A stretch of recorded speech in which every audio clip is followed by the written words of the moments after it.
نحمده ونصلي على رسوله الكريم أما بعد فأعوذ بالله من الشيطان الرجيم بسم الله الرحمن الرحيم السلام علیکم ورحمۃ اللہ وبرکاتہ۔ میں امید کرتی ہوں کہ تمام بہنیں ایمان اور صحت کی بہترین حالتوں میں ہوں گی، آمین ثم آمین انشاءاللہ تعالی۔ اللہ رب العزت سے دعا ہے کہ اللہ تعالی ہمارے دین کے کاموں میں بہتری لے آئے اور ہمیں حق اور سچ کے ساتھ عمل کی توفیق عطا فرما دے، آمین ثم آمین۔ الحمدللہ سورۃ البقرہ کی آیت نمبر 41 کو آج ہم دیکھیں گے۔ پہلے اس کا لفظی ترجمہ کر لیتے ہیں مختصر۔ بسم اللہ الرحمن الرحیم۔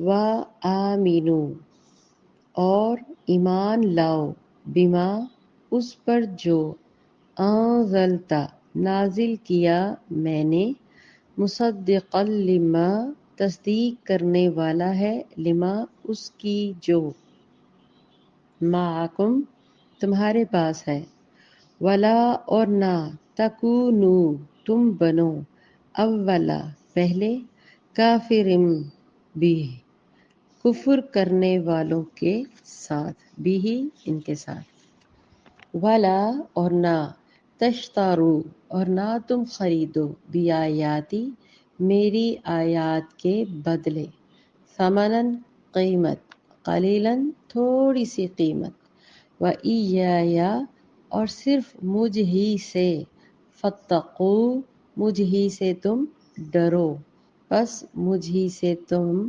ڈرو۔ یہاں پہ ڈرنا جو ہے تقوی اختیار کرنے کے برابر ہے۔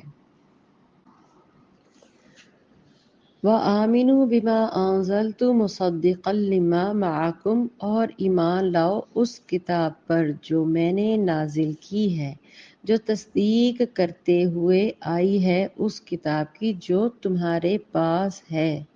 یہاں پہ توجہ دیں تھوڑا سا، ان الفاظ کے دو معنی ہیں۔ ایک تو یہ ایمان لاؤ اس قرآن پر جو تصدیق کرتا ہے، کس کی تصدیق کرتا ہے؟ تورات کی اور انجیل کی۔ دیکھیں سورۃ المائدہ کے اندر ہی یہ آیت نازل ہوئی نا، اِنَّا أَنزَلْنَا تَوْرَاتَ فِيهَا هُدًى وَنُورٌ، ہم نے نازل کی تورات جس میں ہدایت اور روشنی تھی۔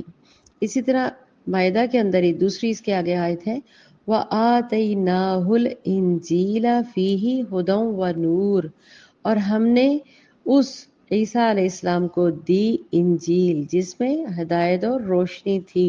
مطلب بار بار اس بات کو انجیل کی تصدیق بھی ہو رہی ہے اور روشنی کے بارے میں بھی ذکر ہے، ایمان کی روشنی۔ اور دوسرے یہ کہ قرآن پاک اور محمد صلی اللہ علیہ وسلم ان پیش گوئیوں کے مصدق بن کر آئے نا، بات کو انڈرسٹینڈ کریں، جو تورات میں تھی، ورنہ جو پیش گوئیاں جھوٹی ثابت ہوئیں۔ ولا تکونوا اول کافر بہ اور تم ہی سب سے پہلے اس کا کفر کرنے والے نہ بن جانا، یعنی قرآن کی جو تصدیق کر رہا ہے، تورات کی، زبور کی، انجیل کی، اور یہ نہ ہو کہ کہیں تم انکار کرو اور تمہاری وجہ سے دوسرے لوگ جو تمہارے فالوورز ہیں وہ انکار کریں گے، تو یہ ہوگا کہ تم نے آپ صلی اللہ علیہ وسلم کے ساتھ بغض رکھا، تو ان کا بغض رکھنے کی وجہ سے تم نے اپنی ہی پیروں پہ کلہاڑی ماری، کہ کیونکہ آپ تو تورات اور زبور انجیل وغیرہ کو ماننے والے ہیں نا، جو علماء یہود ہے، یہاں پہ اسپیشلی ان کا ذکر ہے۔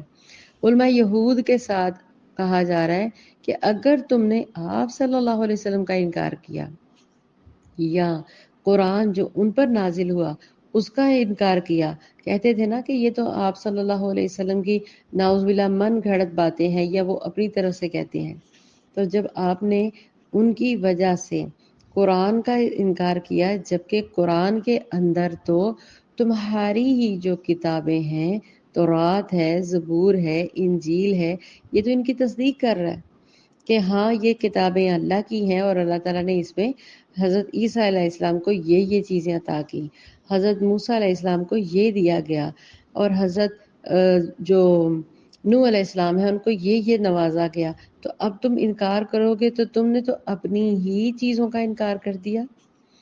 تمہیں تو سب کچھ معلوم ہے، تم جانتے ہو کہ حضرت محمد صلی اللہ علیہ وسلم اللہ کے رسول ہیں اور یہ کتاب اللہ کی طرف سے نازل ہوئی۔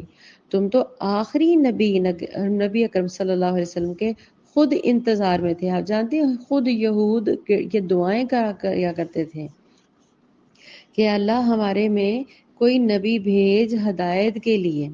تم تو خود جانتے تھے، انتظار کرتے تھے، تمہارے علماء نے خود اس چیز کی دعائیں بھی مانگی ہوئی اور تصدیق بھی کی ہوئی اور پیشن گوئیاں بھی کی ہوئی تھی کہ ہاں آخر الزماں نبی اکرم صلی اللہ علیہ وسلم آئیں گے، وہ ہماری مدد فرمائیں گے اور کافروں کے مقابلے میں پھر ہمیں فتح فرمائیں گے۔ یہ مضمون آگے آ رہا ہے، آپ چل کے آگے دیکھیے گا، سورۃ البقرہ ہی میں آگے ان آیات میں آئے گا انشاءاللہ، ہم اس کو بھی پڑھیں گے۔ تو اب یہاں پہ ذکر ہو رہا ہے کہ کیسے اب تم ہی اس کے اولین منکر ہو گئے ہو اور تم ہی اس کے سب سے بڑے دشمن بن گئے ہو۔ آپ صلی اللہ علیہ وسلم کے ساتھ پروپوگنڈاز اور ان کو نیچا دکھانے کے لیے آپ لوگ ترکیبیں بنانے لگے ہیں۔ وَلَا تَشْتَرُوا بِآيَاتِي ثَمَنًا قَلِيلًا، میری آیات کے عوض حقیر سی قیمت قبول نہ کرو۔ یعنی یہ تو آیات الہیہ ہیں، تم ان کو صرف اس لیے رد کر رہے ہو کہ کہیں تمہاری حیثیت، تمہاری مسندوں اور تمہاری جو چودراہٹ ہے ان پر کوئی آنچ نہ آ جائے۔ یہ تو تم تو اس کو حقیر سی ہی قیمت کے بدلے لے رہے ہو نا، کہ تمہاری چوہراہٹ ختم ہو جائے گی، تمہارا رتبہ، تمہارا دبدبہ جو تمہارا اتنی ویلیو بن چکی ہوئی ہے وہ ختم ہو جائے گا۔ تو یہاں پہ اس سامان کو کہا گیا ہے کہ دنیا کو وقتی طور پہ دنیاوی سامان جو ہے تم اس کو بہتر جان رہے ہو۔ وَإِيَّايَ فَاتَّقُونِ، اسی لیے اللہ تعالیٰ آگے سے فرماتے ہیں کہ میرا ہی تقوی اختیار کرو، تقو فتو، مجھ سے ڈرو، میرا تقوی اختیار کرو، مجھ ہی سے بچو۔ اب ہم میں تھوڑا سا اور کھول کے بیان کروں گی۔ مصدقا لما معکم، یہ اس کی تصدیق کرنے والا ہے جو تمہارے پاس ہے۔ جب قرآن پہلی کتابوں کی تصدیق کرتا ہے، یعنی تورات، زبور، انجیل کی، تو تم اہل کتاب ہو اور اہل علم ہو، اگر تم ایمان نہیں لاؤ گے تمہارا جھٹلانا خود تم پر ہی لوٹ پڑے گا۔ آپ کو سمجھ آ رہی بات کی کس طرح ان کے اوپر لوٹے گا؟ کہ وہ تو جو اس کتاب کو مانتے تھے وہ تو خود ہی اس کے بارے میں پھر جھوٹے پڑ گئے۔ اگر قرآن اس کی تصدیق نہ کرے کہ ہاں اللہ تعالیٰ کی ہی کتابیں ہیں، تو آپ خود بھی امیجن کریں کہ وہ تو علماء خود جھوٹے پڑ گئے کہ کوئی تورات تھی نہیں، کوئی زبور تھی نہیں، کوئی انجیل آئی نہیں تھی، کوئی ان کے عیسیٰ علیہ السلام آئے ہی نہیں تھے، کوئی داؤد علیہ السلام ہے ہی نہیں تھے، حضرت نوح علیہ السلام ہے ہی نہیں تھے۔ مطلب نہ صرف کتابوں سے انکار، بلکہ جن احکامات کے اوپر وہ عمل کر رہے تھے وہ سب کے سب رد ہو جائیں گے اگر آپ نے قرآن کی تصدیق نہ کی، اس کو سمجھا نہ، الٹا اگر آپ اس کو جھٹلا رہے ہیں، اس کی تکذیب کر رہے ہیں، تو کس کا نقصان ہو گیا؟ علماء یہود کا اپنا ہی نقصان ہو گیا نا۔ تو لہٰذا کتاب پر ایمان، اب ہم یہاں پہ سوال کہا جا رہا ہے یہاں پہ کہ کتاب پر ایمان لائیں۔ اب کتاب پر کیسے ایمان لایا جا سکتا ہے، اس کی وضاحت ہمیں بھی سمجھنے کی بہت ضرورت ہے۔ سب سے پہلے کتاب کا علم حاصل کیا جائے۔ اگر ہم آپ سے ادھر ادھر سے پوچھ کے باتیں کرتے رہیں گے، وہ علم حاصل کرنا نہیں ہے۔ علم مطلب نالج لینا، کتاب قرآن کی ہو یا جو بھی آپ نے کتاب پڑھنی ہو، اس کا پہلے نالج لیا جاتا ہے نا، پھر اس کے مطابق، چونکہ یہ قرآن ہے، یہ ضابطہ ہدایات ہے ہماری مسلمانوں کے لیے، اس کے اوپر پھر عمل کیا جائے، پھر اس پیغام کو آگے پھیلایا جائے۔ الحمدللہ رب العالمین، جتنے بھی یہاں پہ علماء ہیں، اساتذہ فرد ہاشمی ہیں، نگہت ہاشمی ہیں، اسرار احمد ہیں، اللہ ان کی مغفرت فرمائے، مولانا مودودی رحمۃ اللہ تھے، ان کی رحمت فرمائے، یا اس سے پہلے ہمارے بر صغیر سے پہلے جب تک سے دنیا بنی ہے، جب تک سے آپ صلی اللہ علیہ وسلم کی وفات کے بعد جتنے بھی علماء اکرام نے، جتنے بھی لوگوں نے قرآن کی تصدیق کی، دین کو پھیلایا، اس کی اشاعت کی، تو یہ انہوں نے حق کو پھیلایا، دین کے پیغام کو پھیلایا، اور انشاءاللہ آپ بھی پھیلائیں گے حق اور سچ بات۔ تو یہاں پہ سیم اس طرح سے بات سمجھ آتی ہے کہ قرآن پر اس طرح ایمان لایا جا سکتا ہے، پہلے اس کا علم حاصل کیا جائے، پھر اس کے مطابق زندگی گزاری جائے، پھر اس دین کی دعوت ہر گھر گھر میں بلکہ پہنچانی جائے۔ تو یہاں پہ بنی اسرائیل کے پاس پہلے سے جو علم موجود تھا، کیا موجود تھا؟ بنی اسرائیل کے پاس تورات اور انجیل موجود تھی۔ قرآن پاک کی پچھلی جو کتابیں ہیں وہ اس کی تصدیق کرتا ہے نا قرآن پاک، یہ میں سمجھا چکی ہوں۔ تو قرآن پاک کے اندر تورات انجیل کی تصدیق کرتا ہے وہ اللہ تعالیٰ کی جو غائب کردہ نازل کردہ جو صورتیں تھی، جو احکامات تھے، وہ اس کے اندر دوبارہ آگے سے ریپیٹ ہوئے ہیں۔ آپ جانتے ہیں اس کے اندر تمام جو پچھلے قرآن پاک کے اندر تورات، زبور، انجیل کے جو احکامات ہیں وہ اس کے اندر پھر بریفلی سینڈ کیے گئے ہیں، دوبارہ سمجھائے گئے ہیں۔ کیوں؟ کیونکہ کچھ علماء نے اپنی مرضی کے ساتھ اپنے تحائف لے کے اپنے روب اور دبدبہ بٹھانے کے لیے ان کے اندر تبدیلیاں کر لی تھیں۔ سب سے بڑی مثال تو آپ جانتے ہی ہیں کہ انہوں نے حضرت عیسیٰ علیہ السلام کو نعوذ باللہ اللہ تعالیٰ کا بیٹا قرار کر دیا، جبکہ انجیل میں اس کا کوئی ذکر نہیں ہے۔ لیکن ہمیں سرچ ہی نہیں کرتے، ہم نالج ہی نہیں لیتے، تو اس لیے ہم بھی کہیں بات سن لیتے ہیں۔ نالج لیا کریں، میری آپ سے پرسنل میں بھی ریکویسٹ ہے۔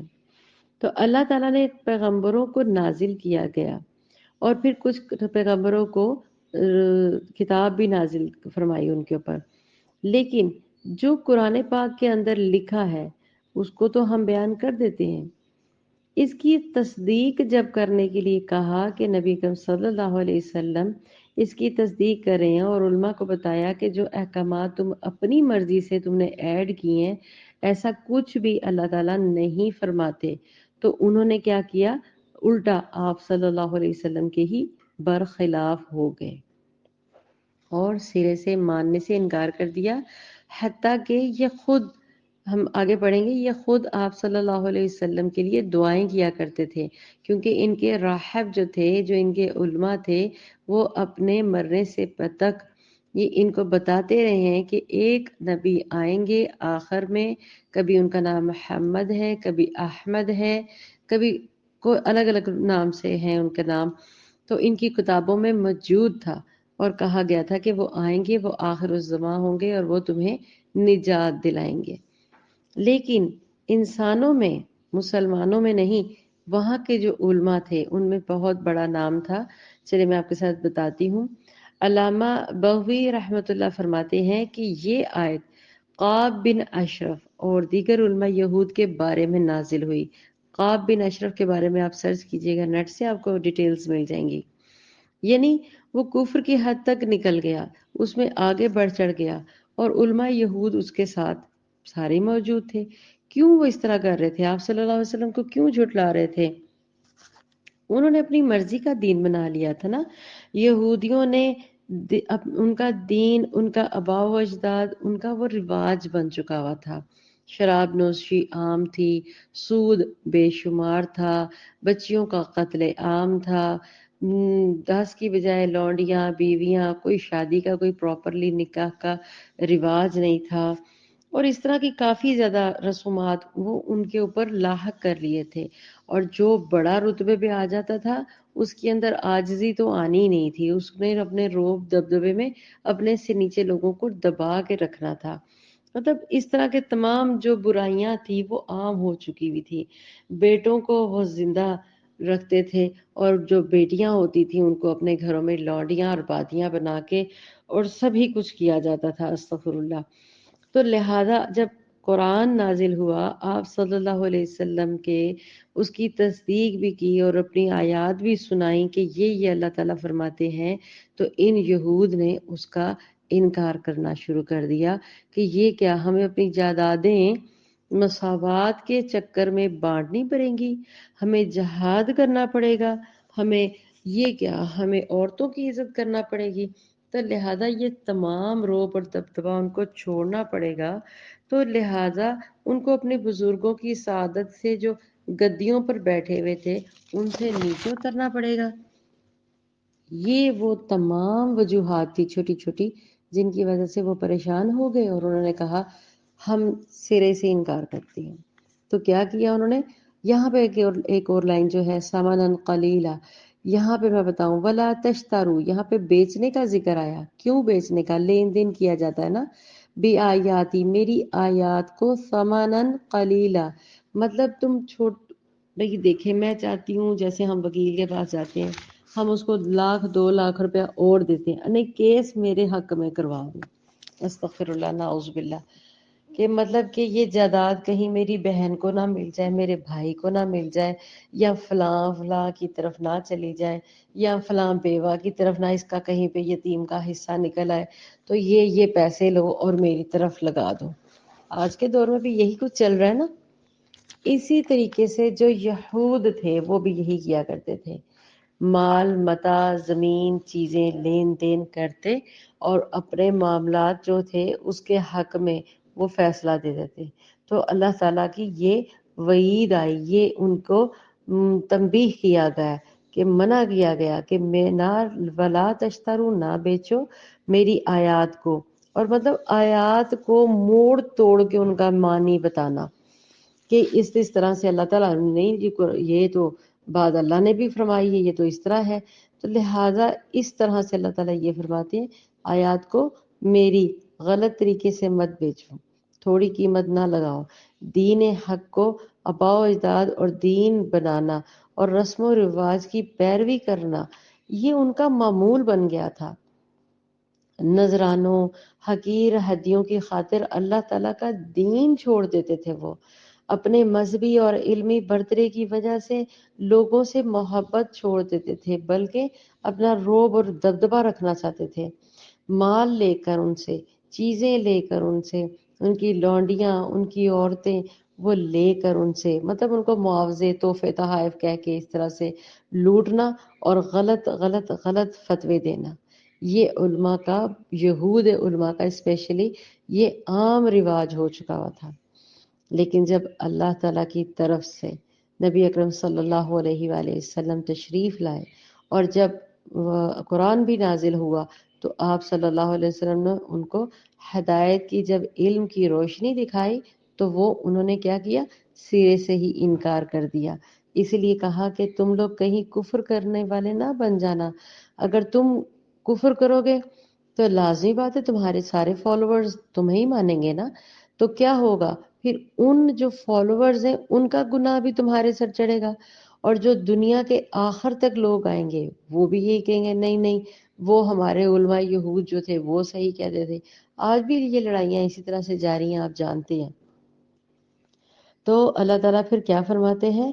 وَإِيَّایَ فَاتَّقُونِ، اور صرف مجھ ہی سے تم ڈرو، یعنی میرا ہی تقوی اختیار کرو، جو طریقہ میں نے بتایا ہے اس پر عمل کرو۔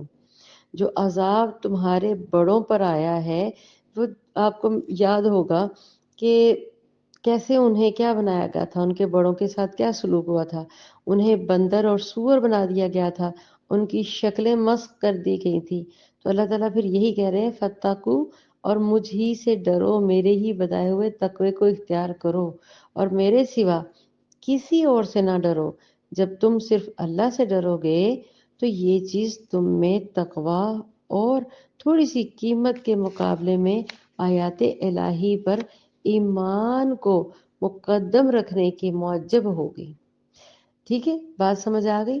تو لہٰذا اس لیے اللہ تعالیٰ نے یہ تمام آیات جب نازل فرمائی تو انہیں تنبیہ کیا کہ اس طرح کی حرکتیں مت کرو، کہیں تم تباہ و برباد نہ ہو جانا۔ اب پچھلی آیت میں دیکھیں پورا یہ واقعہ، یہ معاملات تھے کہ آپ جو تبدیلی آ رہی ہے یہود کے اندر، اب وہاں سے اب یہاں سے دیکھیں یہ 7 آیات تک آپ کو کچھ علماء اور یہود کے جو قریش کے جو لوگ تھے، جو اعلیٰ مرتبے پہ تھے، ان کی حقیقتیں آپ کے ساتھ کھلتی چلی جائیں گی، اور قرآن ہمیں ایک ایک بات کھول کھول کر بتاتا ہے کہ انہوں نے کس طرح انکار کیا اور کیا کیا معاملات کی وجہ سے انکار کیا۔ ہے کوئی اس طرح کی تصدیق کرنے والی چیز؟